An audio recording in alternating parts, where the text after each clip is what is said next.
Anggota Komisi ke-6 DPR RI, Mufti Anam, meminta Menteri BUMN Erick Thohir blokir iPhone di Indonesia. Selain menolak masuk iPhone, juga memblokir seluruh produk Apple lain agar tidak lagi beredar di tanah air. Hal tersebut mengemuka dalam rapat kerja Komisi ke-6 DPR RI dengan Menteri BUMN Erick Thohir di Gedung Parlemen Senayan, Jakarta, Senin pagi. Hari ini sedang ramai di media sosial soal bagaimana ternyata iPhone 16 dilarang masuk Indonesia, Pak. Tapi setelah kemudian kita buka alasan dari pemerintah, yaitu karena iPhone minta tax holiday 50 tahun. Emang gila ini Pak, iPhone ini Pak. Memang sudah layak diblokir dari negara kita Pak. Maka harapan kami diminta kepada Menteri BUMN, Bapak ini kan jaringan luar biasa, pernah menangani sepak bola kelas internasional. Maka kami harap Bapak bisa turun tangan dalam hal ini agar kita tidak tergantung dengan namanya iPhone Pak. Kita ini kemarin mikir, Masya Allah, mereka sudah menikmati begitu banyak duit dari rakyat Indonesia, tapi ternyata mereka mau investasi di sini saja, minta syarat namanya tax holiday 50 tahun. Kami dan rakyat Indonesia marah kepada iPhone, Pak. Kalau perlu diblokir semua, seluruh produk iPhone tidak boleh masuk ke negara kita, Pak. Ini pelecehan terhadap negara kita, Pak. Terima kasih. Assalamualaikum warahmatullahi wabarakatuh.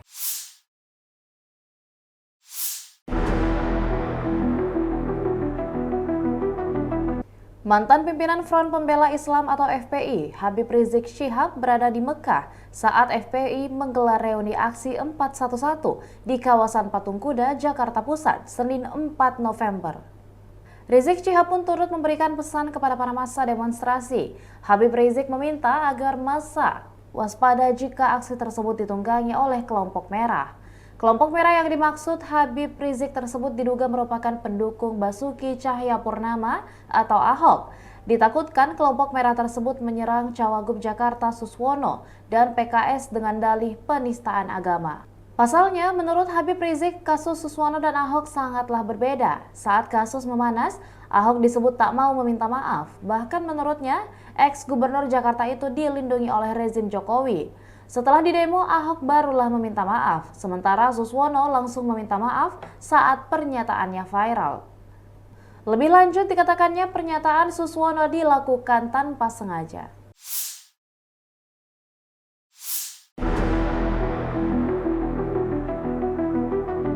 Tak jadi pensiun, Presiden Prabowo Subianto melantik Basuki Hadi Mulyono sebagai Kepala Otorita IKN Selasa 5 November di Istana Kepresidenan Jakarta. Adapun Basuki dan istrinya tiba di Istana Kepresidenan Jakarta sekira pukul 9:51 waktu Indonesia Barat. Ia tampak mengenakan setelan jas warna hitam lengkap dengan peci. Sebagai informasi, Basuki sempat menjabat sebagai pelaksana tugas Kepala Otorita IKN di penghujung pemerintahan Presiden ke-7 Republik Indonesia, Joko Widodo atau Jokowi. Selain Kepala Otorita IKN, Presiden Prabowo Subianto juga akan melantik anggota Komisi Pemilihan Umum, KPU RI, Wakil Ketua dan anggota Dewan Ekonomi Nasional, dan anggota Kompolnas. Keputusan Presiden Republik Indonesia Nomor 80M Tahun 2024 tentang pemberhentian dan pengangkatan keanggotaan Komisi Kepolisian Nasional dan Keputusan Presiden Republik Indonesia Nomor 151P Tahun 2024 tentang pengangkatan Kepala Otorita Ibu Kota Nusantara. 4. Saudara Basuki Hadi Mulyono sebagai Kepala Otorita Ibu Kota Nusantara.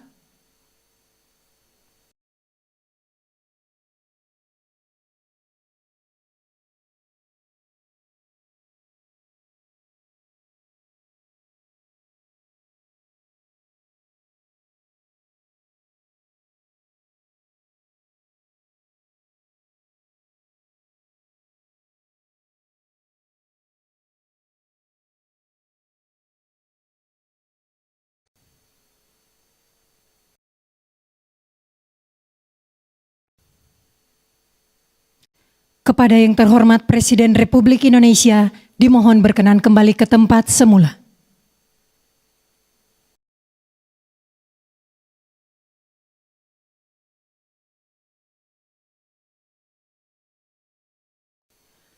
Lagu Kebangsaan Indonesia Raya.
Kepada pendamping pejabat yang dilantik dimohon untuk mendampingi.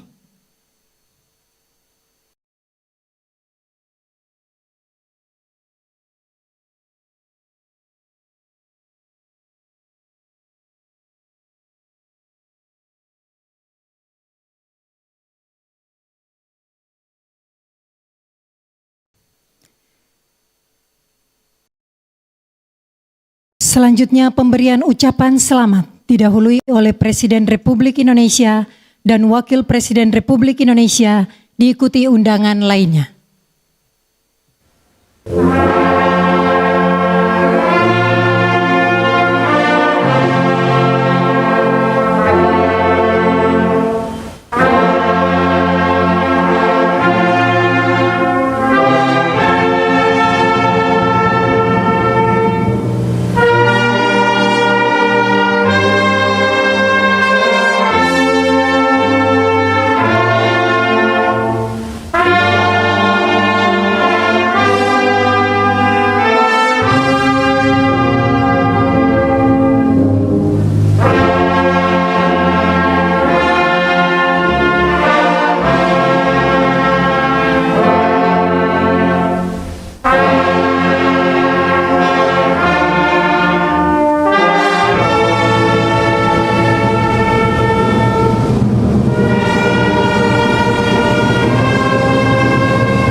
Mantan Menteri Pekerjaan Umum dan Perumahan Rakyat Basuki Hadi Mulyono dilantik menjadi Kepala Otorita Ibu Kota Nusantara atau OIKN pada hari Selasa 5 November 2024 kemarin.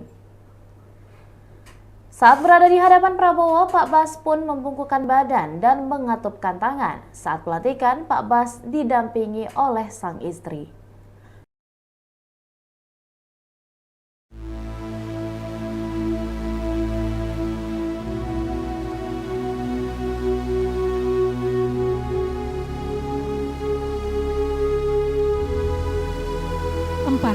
Saudara Basuki Hadi Mulyono sebagai Kepala Otorita Ibu Kota Nusantara.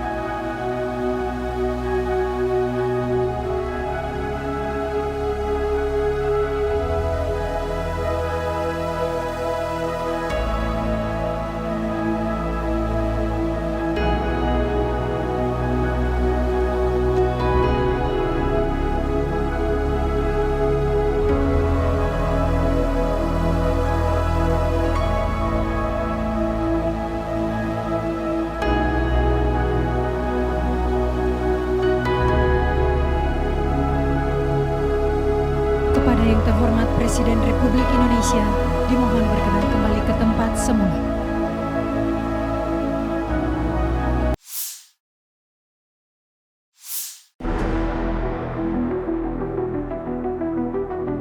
Presiden ke-7 Republik Indonesia Joko Widodo disebut kaget saat Presiden Prabowo Subianto ke kediamannya di Solo, Jawa Tengah. Diketahui Prabowo ke Solo setelah kunjungan kerja dari Merauke dan Bali pada hari Minggu 3 November. Kepala Kantor Komunikasi Kepresidenan Hasan Nasbi mengatakan Jokowi sempat heran dengan Prabowo yang sudah lelah datang menemuinya di Solo.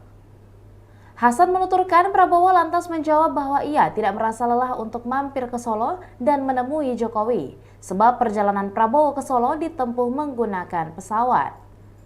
Hasan lebih lanjut menegaskan bahwa pertemuan keduanya sebagai sahabat karib, namun ia tidak memungkiri bahwa pertemuan itu menjadi sorotan karena mempertemukan Presiden ke-7 dan ke-8 Republik Indonesia. Hasan menyebut tak ada agenda khusus dari pertemuan di antara kedua sahabat tersebut. Sebagaimana diketahui, Prabowo memang tidak menggunakan mobil kenegaraan saat menemui Jokowi. Prabowo yang mengenakan kemeja biru juga terlihat tidak mengenakan PIN kepresidenan. Kepala negara diterima dan disambut dengan hangat oleh Jokowi dan istrinya Iriana. Ketiganya sempat mengobrol bersama di ruang makan. Presiden Prabowo lalu diajak Jokowi makan di Omah Semar. Mereka menyantap makanan sederhana sembari mengobrol hangat. Setelah bertemu 1 jam, Jokowi menyempatkan diri mengantarkan Prabowo ke Lanut Adi Sumarmo untuk bertolak ke Jakarta.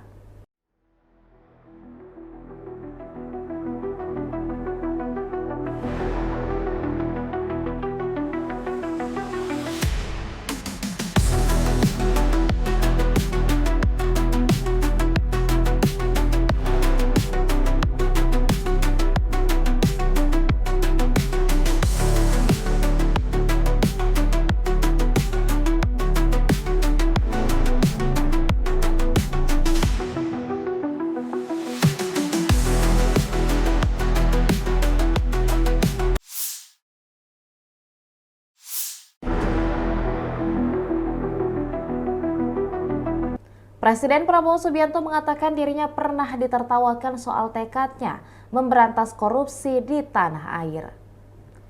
Cerita itu disampaikan Prabowo dalam pengarahan bagi calon kepala wakil kepala daerah se-Bali dari Koalisi Indonesia Maju di Denpasar. Prabowo bercerita bahwa ia kerap ditertawakan lantaran tekad pemberantasan korupsi. Bahkan sang presiden menyebut upaya pemberantasan korupsi sering dianggap sebagai lelucon. Banyak pihak yang mengatakan bahwa korupsi tidak bisa diberantas lantaran terlalu parah di Indonesia. Meski begitu, Prabowo tetap bertekad mengadakan perbaikan di tanah air, terutama memberantas koruptor.